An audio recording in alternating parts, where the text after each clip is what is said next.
കടലിന്റെ തീരത്ത് പ്രകൃതിയുടെ സൗന്ദര്യവും ആത്മീയതയുടെ ആഴവും ഒരുമിച്ച് അനുഭവിക്കാവുന്ന ക്ഷേത്രം ആഴിമല ശിവക്ഷേത്രം.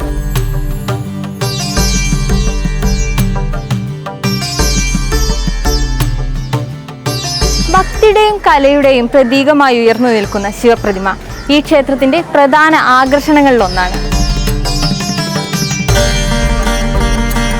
എന്ത് ചെയ്യണമെന്നൊരു ആശയം മനസ്സിനകത്ത് തോന്നിയപ്പോഴത്തേക്കും ശിവന്റെ ഒരുപാട് രൂപങ്ങൾ നമ്മൾ കാണാറുണ്ട്.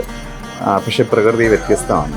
ഒന്നൊന്നിനോട് സാദൃശ്യമില്ലാത്ത സൃഷ്ടിയാണ് പ്രകൃതിയിലുള്ളത്. അപ്പം അങ്ങനെ നമ്മൾ നോക്കുമ്പോഴത്തേക്കും ആഴിമല വരുമ്പോഴത്തേക്കും മറ്റെങ്ങും കാണാത്തതായിട്ടുണ്ടാകുന്നൊരു രൂപം കാണാം. ഗംഗയെ ഭഗവാൻ ശിരസിൽ ചൂടി, അതായത് എന്ത് പ്രതിസന്ധികളെയും അതിജീവിക്കാനായിട്ടുണ്ടാകുന്ന ഒരു വലിയ ത്യാഗമാണ് അതിൻ്റെ പിന്നിലുണ്ടാകുന്നത്. ഭൂമിയിലേക്ക് ഗംഗയെ ഭഗവാൻ സ്വന്തം ശിരസിലേറ്റി ഭൂമിയുടെ സമൃദ്ധിക്ക് വേണ്ടി കൊണ്ടുവന്ന ഒരു അവസ്ഥയാണ്. ആ സമൃദ്ധിയാണ് ശരിക്കും പറഞ്ഞാൽ ഗംഗാധരേശൻ്റെ ഏറ്റവും വലിയൊരു ചിന്ത. എന്താണ് അതിൻ്റെ കാഴ്ചപ്പാടെന്ന് പറഞ്ഞാൽ സമൃദ്ധിയുടെയാണ്. അപ്പം ജലമില്ലാത്തതായ ഒരു അവസ്ഥയിൽ ഭൂമിക്ക് സമൃദ്ധിയില്ല. അപ്പം ആ ഭഗവാന്റെ ശിരസിലൂടെ ഭൂമിയിലേക്ക് ഗംഗയെ ഒഴുകുന്നതായിട്ടുണ്ടാകുന്ന ഒരു കാഴ്ചപ്പാട് മനസ്സിൽ തോന്നി. ആ സമൃദ്ധി എല്ലാവർക്കും ലഭ്യമാണ് എന്നൊരു കാഴ്ചപ്പാടാണ് അത് തന്നെ തോന്നി. ഇതൊന്നും നമ്മുടെ കാഴ്ചപ്പാടിൽ എന്ത് വേണമെന്ന് തീരുമാനിക്കുന്നത് ഇവിടുത്തെ ആ ശക്തിയാണ്. ആ ശക്തിയുടെ തീരുമാനം അങ്ങനെ ആയതുകൊണ്ടായിരിക്കാം ഒരുപക്ഷെ അങ്ങനെ തന്നെ വന്നത്. അപ്പം ചെയ്തു വന്നപ്പോഴത്തേക്കും അതിൻ്റെ മനോഹരമായ ഒരു അവസ്ഥയും അത്തരത്തിലുണ്ടാകുന്ന കാര്യങ്ങളൊക്കെ നമുക്ക് ജനങ്ങളിലേക്ക് എത്താൻ വേണ്ടുന്നതായിട്ടുണ്ടാകുന്ന ആ ഭഗവാന്റെ നിയോഗം ഗംഗാധരേശനിലൂടെ നമ്മൾ കാണുന്നു എന്നതാണ് സത്യം. ആഴിമല ശിവക്ഷേത്രം ഐതിഹ്യ പെരുമ കൊണ്ട് പേരുകേട്ട പുണ്യപുരാതനമായ ക്ഷേത്രമാണ്. പഞ്ചപാണ്ഡവന്മാർ വനവാസകാലത്ത് ഈ പ്രദേശത്ത് എത്തിച്ചേരുകയും ഇവിടെ അവർ നിത്യപൂജ നടത്തണമെന്ന് ആഗ്രഹിക്കുകയും ചെയ്തിരുന്നു. അക്കാലത്ത് ശുദ്ധജല ദൗർലഭ്യം നേരിട്ടിരുന്ന ഒരു സമയമായതിനാൽ ഭീമസേനൻ തൻ്റെ മുട്ടിൽ ഇവിടുത്തെ തൊട്ടടുത്ത കൂറ്റൻ പാറക്കെട്ടിൽ ഇടിച്ച് അതിൽ നിന്നും വന്ന ഉറവയിൽ നിന്നും ഉത്ഭവിച്ച ഔഷധ ഗുണമുള്ള ശുദ്ധജലം ഉപയോഗിച്ചാണ് അവർ ഇവിടെ നിത്യപൂജ നടത്തിപ്പോകുന്നത്. ഈ അടുത്ത കാലത്ത് വരെ ആഴിമല മഹാദേവൻ്റെ നിർമ്മാല്യത്തിന് അടക്കമുള്ള പൂജാതി കർമ്മങ്ങൾക്ക് ഈ ഔഷധ ഗുണമുള്ള ജലമാണ് ഉപയോഗിച്ചു പോകുന്നത്. 1903 അരുവിപ്പുറം പ്രതിഷ്ഠയ്ക്ക് ശേഷം ശ്രീനാരായണ ഗുരുദേവൻ ആഴിമല എത്തിച്ചേരുകയും ഇവിടെ ഒരു ശിവക്ഷേത്രം പുതുക്കിപ്പണിയേണ്ടതിൻ്റെ ആവശ്യകതയെക്കുറിച്ച് ആ പഴമക്കാർക്ക് പറഞ്ഞു കൊടുക്കുകയും ചെയ്തു. ഇവിടെ ജീവൽ സമാധിക്ക് പുറത്താണ് Azhimala Mahadevan കുടികൊള്ളുന്നത്.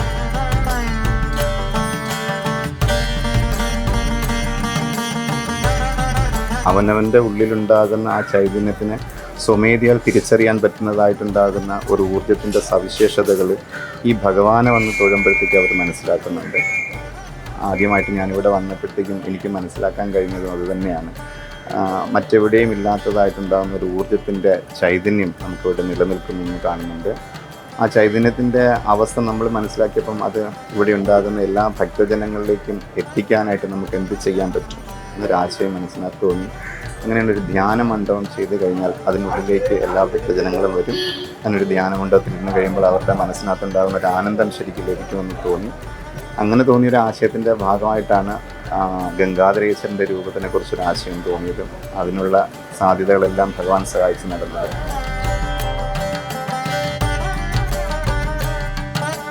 College of fine arts ഒക്കെ ചെയ്യുന്ന സമയത്തായിരുന്നു ഈ വർക്ക് നടന്നത്. എൻ്റെ ഫസ്റ്റ് വർക്കാണ്. നാട്ടുകാരനായി എന്നുള്ള ഒരു ഇതുകൊണ്ടും പിന്നെ അവിടുത്തെ പോറ്റിയാണ് ഇതിന് പ്രധാനമായിട്ട് താല്പര്യപ്പെട്ട് വന്നത്. അപ്പോൾ പുള്ളിയുടെ ഒരു താല്പര്യം കൂടെ കൊണ്ട് അങ്ങനെ ഒരു വർക്ക് അവിടെ വന്നത് തന്നെ. അപ്പം നമ്മൾ തമ്മിലുള്ള ബന്ധം വെച്ചിട്ട് നമ്മൾ വർക്ക് സ്റ്റാർട്ട് ചെയ്തു. അദ്ദേഹത്തിന് ഞാൻ ചെയ്യുമെന്നുള്ള ഒരു കോൺഫിഡൻറ്റ് ഉണ്ടായിരുന്നു. അങ്ങനെ വർക്ക് ചെയ്ത് തുടങ്ങി. മാക്സിമം സമയം കിട്ടി, പിന്നെ മാക്സിമം സ്വാതന്ത്ര്യം കിട്ടി. അതുകൊണ്ട് നമ്മുടെ ഇഷ്ടത്തിന് ഒരു ക്രിയേറ്റീവ് എലമെൻറ്റ് കൊണ്ടുവരാനൊക്കെ പറ്റി. 2014 ഏപ്രിൽ 14 ലോകത്തിലെ ഏറ്റവും വലിയ ഗംഗാധരേശ്വര രൂപമായ നമ്മുടെ ആഴിമല ഗംഗാധരേശ്വര രൂപത്തിൻ്റെ പണി ആരംഭിക്കുന്നത്. ഇത് ഉദ്ഘാടന കർമ്മം നിർവഹിച്ചത് 2020 ഡിസംബർ 31 പൂർണ്ണമായും കോൺക്രീറ്റിലാണ് നമ്മുടെ ശിവപ്രതിമ നിർമ്മിച്ചിരിക്കുന്നത്. ഇതൊരു പ്രൗഡ് മൂമെൻ്റാണ്. അതെന്തെന്ന് പറഞ്ഞാൽ നമ്മൾ ഓരോ എലമെൻസിലും നമ്മുടെ മനസ്സും കൈയായാലും എല്ലാം പ്രവർത്തിച്ചൊരു സംഗതിയാണ്. അതൊരു ഫിസിക്കൽ ഒബ്ജക്റ്റും കൂടെ ആണല്ലോ. അപ്പോൾ എല്ലാവരും അത് അനുഭവിക്കുന്ന ഒരു തലം നമുക്കിങ്ങനെ ആസ്വദിക്കാം. അത് വേറെ ഡയമെൻഷനില്ല.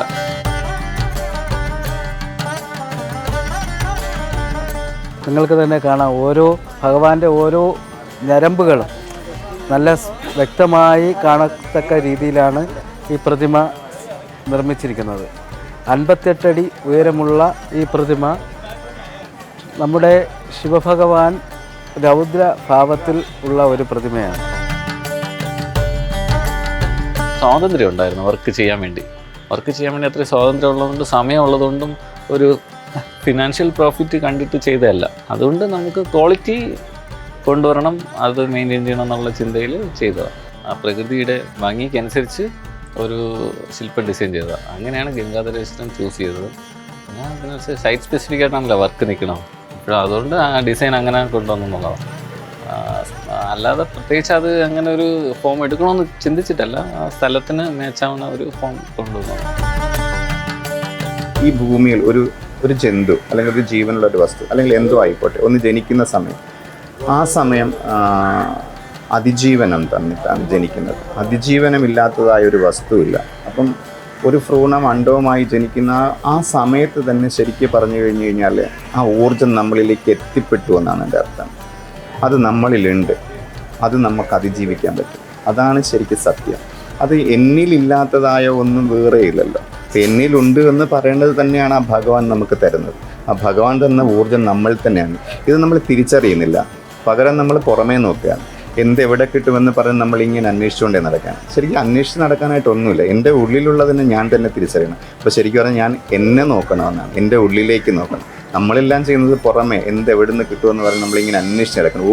ഓട്ടം വെച്ച് ഓടുകയാണ് രാവിലെ മുതൽ വൈകുന്നേരം വരെ. പക്ഷേ വാസ്തവത്തിൽ ഒന്നും ഒരിടത്തുനിന്നും കിട്ടാനായിട്ടേ ഇല്ല. കിട്ടാനുള്ളതെല്ലാം എൻ്റെ ഉള്ളിലാണ്. എൻ്റെ ഉള്ളിലുള്ള ചൈതന്യത്തിന് ഞാൻ എപ്പോൾ തിരിച്ചറിയുന്നു, അത് തന്നെയാണ് പരമമായ സത്യം. ആ സത്യത്തെ നമ്മൾ എപ്പം ബോധിക്കുന്നു, ആ സത്യം നമ്മൾ ബോധിച്ചു കഴിഞ്ഞാൽ ഈശ്വരന് ഞാനും ഒന്നായി മാറി. അതിന് വേണ്ടുന്ന ഒരു അവസ്ഥയ്ക്ക് വേണ്ടി മാത്രമാണ് ദേവാലയങ്ങൾ ചെയ്തു വെച്ചിരിക്കുന്നത്. പക്ഷെ നമ്മൾ വന്നിട്ട് അതിനെ മറ്റൊരു കാഴ്ചപ്പാടിലേക്ക് കണ്ടിട്ടാണ് വേറെ അവസ്ഥയിലേക്ക് മാറുന്നത്.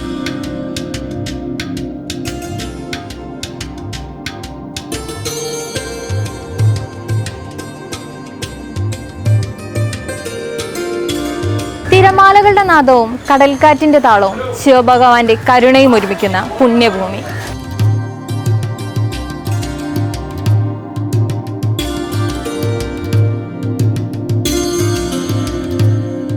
ഈ പ്രദേശത്തിൻ്റെ ഏറ്റവും വലിയൊരു പ്രത്യേകത സമാധികൾ, ജീവൽ സമാധികളുള്ള സ്ഥലമായിട്ടാണ് കാണുന്നത്. ശ്രീനാരായണ ഗുരുദേവൻ, ചട്ടമ്പി സ്വാമികൾ, അയ്യ ഗുരു, അങ്ങനെ ശരിക്കും പറഞ്ഞു കഴിഞ്ഞാൽ നമ്മുടെ കാലഘട്ടത്തിൽ ജീവിച്ചിരുന്ന ഒരുപാട് യുഗപുരുഷന്മാരിവിടെ വരികയും ഈ സ്ഥലത്തിൻ്റെ പ്രാധാന്യം കണ്ടിട്ട് അവരിവിടെ ധ്യാനത്തിന് ഇരിക്കുകയൊക്കെ ചെയ്തൊരു സ്ഥലമാണ് പ്രധാനമായിട്ട് ഇവിടെ. അപ്പോൾ അതിൽ ആദ്യമായിട്ട് ഇവിടെ ഒരു ജീവൽ സമാധി കാണുകയും ആ ജീവൽ സമാധി കാണുന്നത് പാണ്ഡവരെന്ന് പറയുന്നുണ്ട്. അങ്ങനെ പാണ്ഡവർ കണ്ട ജീവൽ സമാധിയെ ആരാധിച്ചു വന്നൊരു സ്ഥലമാണിവിടെ. അതിൻ്റെ മുകളിൽ ഭഗവാനെ പ്രതിഷ്ഠിച്ചു. ആ പ്രതിഷ്ഠ കഴിഞ്ഞതിന് ശേഷം ഇപ്പം ഇങ്ങനെ ആരാധനകൾ നടന്നുകൊണ്ടേയിരിക്കുന്നുണ്ട്. അപ്പം ജീവൽ സമാധി ആയതുകൊണ്ട് അത്രയേറെ ഊർജ്ജമുള്ളൊരു സ്ഥലമാണിവിടെ. ഇന്ന് ശരിക്കും പറഞ്ഞാൽ ആഴിമല ശിവക്ഷേത്രം അറിയപ്പെടുന്നത് തന്നെ ലോകം എങ്ങും അറിയപ്പെടുന്ന ഒരു ധ്യാനമണ്ഡപവും ആ ഭഗവാന്റെ രൂപം കാണാനായിട്ടും ഈ ഭഗവാന്റെ ചൈതന്യങ്ങളെ മനസ്സിലാക്കാനായിട്ടുണ്ടാകുന്നവരെല്ലാം ഈ സന്നിധിയിൽ വന്നു പോകുന്നുണ്ട്.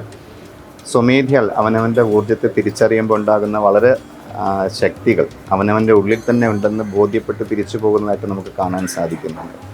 അത്തരത്തിലൊരു പ്രത്യേകത ഈ സ്ഥലത്തിൻ്റെ സവിശേഷത കൊണ്ട് നമുക്ക് കാണുന്നുണ്ട്. ആ സവിശേഷത മനസ്സിലാക്കി തന്നെയായിരിക്കാം ഒരു പക്ഷേ എല്ലാവരും ഇവിടെ എത്തുന്നത്.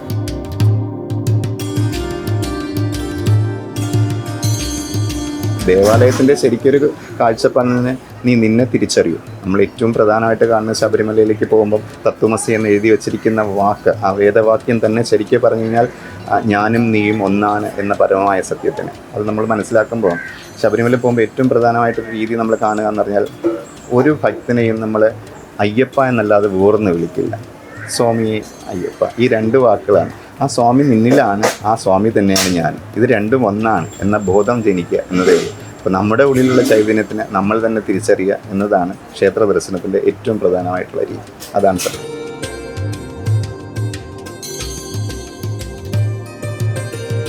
നമ്മുടെ ഗംഗാധരേശ്വര രൂപത്തിൻ്റെ ആശയം നമ്മുടെ ക്ഷേത്ര മേൽശാന്തി ശ്രീ ജ്യോതിഷ് പോറ്റി തന്നെയാണ്. കോവിഡ് എന്ന മഹാമാരി ലോകമെമ്പാടും നാശം വിതച്ചപ്പോഴും ഈ ശിവരൂപത്തിൻ്റെ പണി ഇവിടെ നടക്കപ്പെടുകയായിരുന്നു. അന്ന് ഞാൻ തന്നെയായിരുന്നു ക്ഷേത്ര ജനറൽ സെക്രട്ടറി. ഏറെ ബുദ്ധിമുട്ടുകൾ അനുഭവിച്ചാണ്, നമുക്കറിയാം, ഇതിന് മുകളിൽ കയറുന്നതിനുള്ള പ്രയാസം ഉണ്ടായിരുന്നു. അതോടൊപ്പം പണിക്കാർ ഇവിടെ എത്തപ്പെടുന്നതിനുള്ള ബുദ്ധിമുട്ടുകൾ ഉണ്ടായിരുന്നു. അതോടൊപ്പം തന്നെ നമുക്കറിയാം മഹാമാരി വിതച്ചപ്പോൾ ഉണ്ടായ സാമ്പത്തിക പ്രതിസന്ധി വളരെ വലുതാണ്.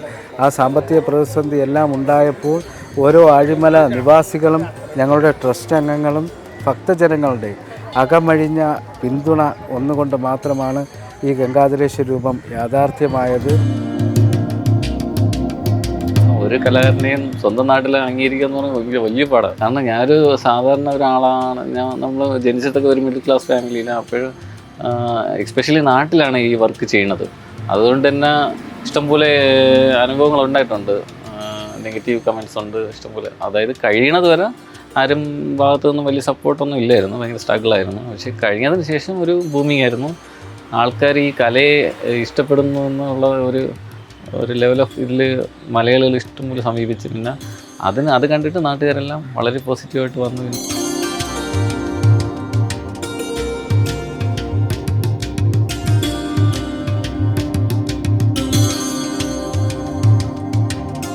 കടലിൻ്റെ തീരത്തായതുകൊണ്ട് തന്നെ അഫ്കോഴ്സ് നമ്മൾ ഇഷ്ടംപോലെ സ്ട്രഗിൾസ് ഉണ്ട്. കാരണം ഉപ്പിൻ്റെ പ്രശ്നങ്ങൾ, കാറ്റ്, മഴ സമയത്തൊക്കെ ഭയങ്കര കുറച്ച് ഈ കരയിലോട്ട് അടിക്കുന്നതിനേക്കാളും സ്ട്രെങ്തിൽ അവിടെ കിട്ടും. പിന്നെ ഒരു വലിയ ടൈം ഡ്യൂറേഷൻ എടുത്താണ് ചെയ്തത്. അത്രയും കാലം ഈ പ്രകൃതിയും വരുന്ന ഓരോ മാറ്റങ്ങളെല്ലാം നമ്മൾ ഫേസ് ചെയ്ത് ചെയ്യണം എന്നുള്ളതാണ്.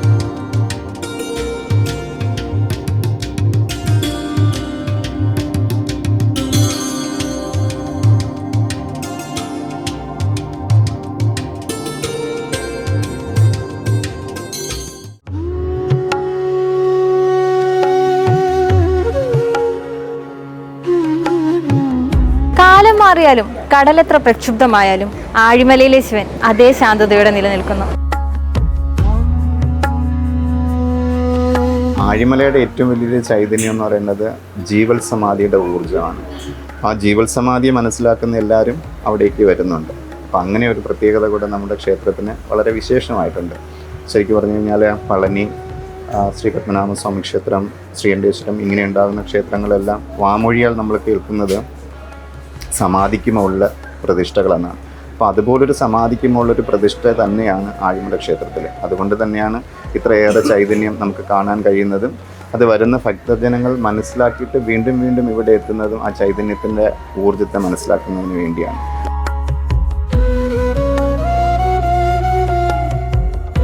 ഇതിന് തൊട്ട് താഴെയായി നമുക്ക് കാണാം 28 പടിക്കെട്ടുകൾ ഇറങ്ങി ചെല്ലുമ്പോൾ ഭഗവാന്റെ ശയനരൂപം അടക്കം വ്യത്യസ്തമായ 33 ശിവഭഗവാന്റെ രൂപങ്ങളും ശില്പചാരുതകളും ധാരാളം കൊത്തുപണികളും അടക്കമുള്ള ഒരു കേവ് ടെമ്പിൾ ഇവിടെ 8 മാസമായി യാഥാർത്ഥ്യമായിട്ടുണ്ട്. ധ്യാനമണ്ഡപം ഈ ശില്പം ചെയ്ത സമയം തൊട്ട് സ്റ്റാർട്ട് ചെയ്തതാണ്. അത് ഈ ശില്പത്തോളം പഴക്കമുണ്ട് അതിൻ്റെ ഒരു വർക്കിന്. അത് ഇൻസ്പിറേഷൻ എന്ന് പറഞ്ഞാൽ ഇവിടെ ഇഷ്ടംപോലെ ഗുഹകളൊക്കെ ഉണ്ട് കടലിൻ്റെ സൈഡിലാണ്. അപ്പോൾ ഈ പാറകൾ ഇതൊക്കെ ഭയങ്കര രസമാണ്. അങ്ങനെ അതിൻ്റെ ഇൻസ്പിറേഷനിലാണ് ഇങ്ങനെ സ്റ്റാർട്ട് ചെയ്ത് അങ്ങനെ തുടങ്ങി. പിന്നെ അവിടെ കുറേ രൂപങ്ങളൊക്കെ കൊണ്ടുവന്ന്, അതായത് ഉള്ള സ്ഥലത്തിനെ മാക്സിമം യൂസ് ചെയ്യുക എന്നുള്ള രീതിയിലായിരുന്നു അതിൻ്റെ ഡിസൈൻ. ഓൾ ഓവർ ഇന്ത്യ നമ്മളിങ്ങനെ സഞ്ചരിക്കുന്ന സമയത്തേ ഈ പല ആർക്കിയോളജിക്കൽ സ്പോട്ട് പോകുന്ന സമയം എല്ലോറ, അജന്ത, എലിഫൻ്റ കേവ്സ് ഉണ്ട്. അപ്പം ഇതിലൊക്കെ ഇൻസ്പയർ ചെയ്ത് കുറേ ഡിസൈൻസ്, കോമ്പോസിഷൻസ്, ഡിസൈൻ എലമെൻറ്റ്സ് ഇതൊക്കെ ഇങ്ങനെ ഉൾപ്പെടുത്തും. കേവ് ടെമ്പിളിൽ എത്തുന്ന ഓരോ വിനോദസഞ്ചാരികളാവട്ടെ ഭക്തജനങ്ങളാവട്ടെ അവർക്ക് ഒരു നവ്യമായ അനുഭവമാണ് ഇതിലൂടെ കിട്ടുന്നത്. ഇന്ത്യയിൽ പലയിടത്തും ചെയ്തുകൊണ്ടിരിക്കുക. തിരുവനന്തപുരത്ത് ആറ്റുകാലിൽ വർക്ക് നടക്കുന്നു. അത് കണ്ണകിയുടെ ഒരു ശില്പമാണ്. അത് വളരെ ഇൻട്രസ്റ്റിംഗ് ആണ്. അതിൻ്റെ ഡിസൈനൊക്കെ റിവീൽ ചെയ്തിട്ടില്ല, പക്ഷേ അത് നല്ലൊരു ഡിസൈനാണ്. അപ്പം അതിൻ്റെ സ്റ്റാർട്ടിങ് സ്റ്റേജാണ്. അതിപ്പോൾ നടന്നുകൊണ്ടിരിക്കുക. 1 വർഷത്തിനകത്ത് കംപ്ലീറ്റ് ചെയ്യുന്നതാണ്. ഛത്തീസ്ഗഡ് ഒരു പ്രോജക്റ്റ് റണ്ണിങ് ആണ്. അതൊരു അർദ്ധനാരീശ്വരൻ എന്നുള്ള ഒരു കോൺസെപ്റ്റ് വെച്ചിട്ട് ഡെവലപ്പ് ചെയ്ത ഒരു ഡിസൈനാണ്. അത് വർക്ക് നടന്നുകൊണ്ടിരിക്കുക. ഇപ്പം ആന്ധ്രയിലൊരു പ്രോജക്റ്റ് നടക്കുന്നുണ്ട്.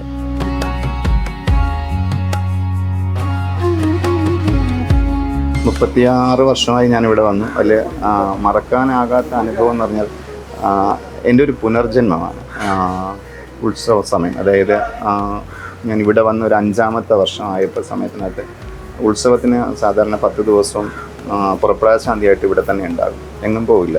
അപ്പോൾ ഇവിടെ തന്നെ കാണും. പക്ഷേ കടലിൽ കുളിക്കുന്നത് ഭയങ്കര ആനന്ദമാണ്. അങ്ങനെ എല്ലാ വർഷവും എപ്പോഴും പോയി കടലിൽ കുളിക്കും ഈ 10 ദിവസം ഇവിടെ നിൽക്കുമ്പോൾ. അത് ശരിക്കും പറഞ്ഞു കഴിഞ്ഞാൽ ഭഗവാന്റെ പൂജയൊക്കെ കഴിഞ്ഞിട്ട് മുരിക്കാപ്പുകളെല്ലാം ചാർത്തിയതിന് ശേഷമാണ് പോയി കുളിക്കുന്നത്, ഉച്ചപൂജ കഴിഞ്ഞതിന് ശേഷം.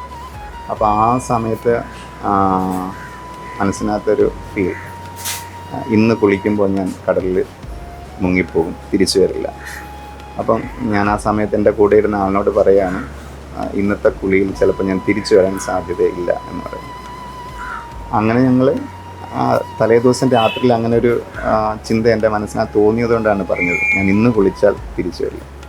പക്ഷേ അത് വകവയ്ക്കാതെ ആയിരിക്കാം ഞാൻ കുളിക്കാൻ പോയത്. തീർച്ചയായിട്ടും കടലിലേക്ക് പോയി. അപ്പം ഈ പറഞ്ഞ എൻ്റെ കൂടെ ഉണ്ടാകുന്ന ആ കീഴ്ശാന്തി അത് മനസ്സിലാക്കിയിട്ട് തിരിച്ചു വരുമെന്ന് പ്രതീക്ഷിച്ചു. പക്ഷേ ഒരുപാട് ഉള്ളിലേക്ക് പോയി. അപ്പോഴത്തേക്കും അടുത്ത് വേറെ ലൈഫ് ഗാർഡൊന്നും അന്ന് വളരെ കൂടുതലില്ലായിരുന്നു. എന്നാലും സോമതീരത്തുണ്ടായിരുന്ന ഒരു ലൈഫ് ഗാർഡ് അദ്ദേഹത്തിൻ്റെ വിളിച്ചെന്ന് പറഞ്ഞു. അങ്ങനെ ഉള്ളിൽ പോയി എന്നെ എങ്ങനെയാണെന്ന് അറിയില്ല പുള്ളി തിരിച്ചു കൊണ്ടുവന്നു. ശരിക്കൊരു ഓർമ്മയൊന്നും ഉണ്ടായിരുന്നില്ല എങ്ങനെയാണെന്ന്. അപ്പോൾ എനിക്ക് തോന്നി അവിടെ ഞാൻ മരിച്ചു, പിന്നെ ജനിച്ചതായിരിക്കും എന്നാണ് എൻ്റെ വിശ്വാസം. അങ്ങനെ 5ാം വർഷം മരിച്ചു, ഇപ്പം 36 വർഷമായി. അത് ഒരിക്കലും ജീവിതത്തിൽ മറക്കാൻ പറ്റാത്തായിരുന്നു സംഭവം. ഇതൊരു സംഭവമാണ്. പിന്നെ ബാക്കി നമുക്കെന്താ, ഓരോ മനുഷ്യർക്കും ഓരോ അനുഭവങ്ങളുണ്ടാകും. അത് നമുക്ക് പുറത്ത് പറയാൻ പറ്റുന്ന അനുഭവങ്ങളായിരിക്കില്ല, നമ്മൾ തന്നെ നിലനിൽക്കുന്ന അനുഭവങ്ങളാണ്. അപ്പോൾ അത് ഒരു പക്ഷേ അതെന്നിൽ തന്നെ നിലനിൽക്കട്ടെ എന്ന് ഞാൻ വിചാരിക്കുന്നു.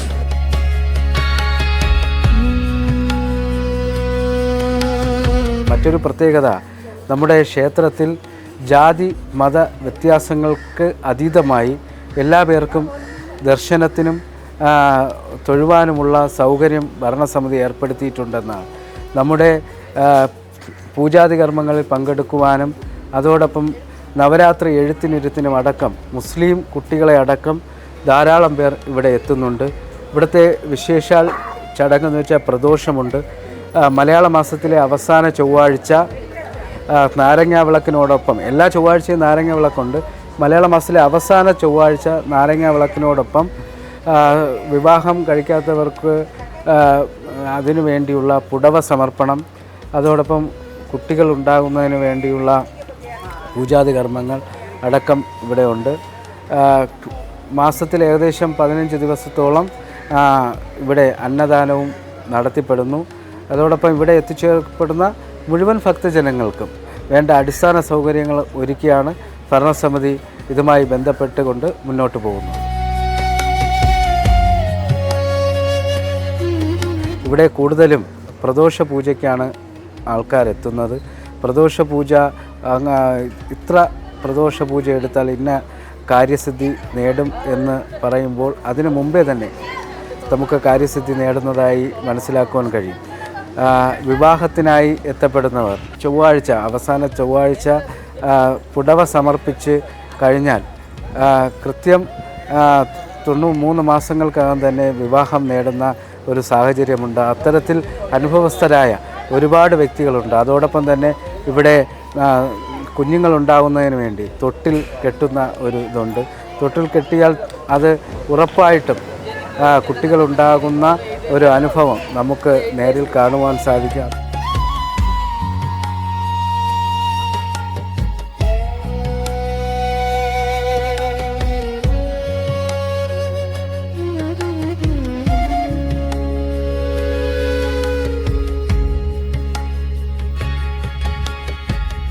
ആഴിമലയുടെ ശാന്തതയും ശിവദർശനവും മനസ്സിൽ നിറച്ചുകൊണ്ട് ഇന്നത്തെ യാത്ര ഇവിടെ അവസാനിക്കുന്നു.